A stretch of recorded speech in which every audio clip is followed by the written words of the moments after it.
Hey World Builders, welcome back to Build Together. This is day 59. Today's prompt is, what mobility aids are available in your setting?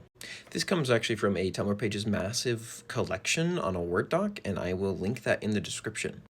What's funny about this one, actually, is that I have a player whose entire backstory involved creating these sort of like magical prosthetics. And what I've actually called these are Tethered Prosthesis. I've incorporated the player actually into the world. That player's character is no longer in the campaign. They sort of had this interesting ending. But Tethered Prosthesis is the theory behind the idea anyway, that this character was working on, that it sort of got working, but isn't really publicly produced yet. A few people have these. But the functioning theory is that if you can mimic the interaction between the extremities of the body and the soul, in its regards to the ogen, which is your heart, in most creatures anyway, then you could have the soul recognize these mechanical parts in the false soul that the soul is tethered to in the prosthesis as your own arm, and then you could continue to use it as if it were still a flesh and blood arm.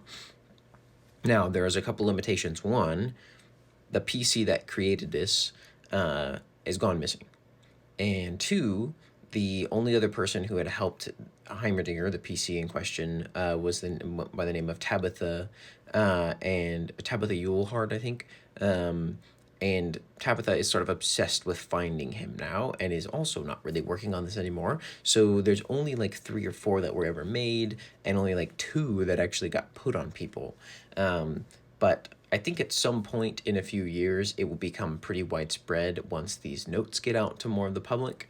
And so we'll see sort of how Attovia shifts a little bit. The second limitation, however, is that if you were born without a limb, then your soul never had something to recognize there. So if you're born without a left arm, you unfortunately can't use the current working theory of tethered prosthesis to do this.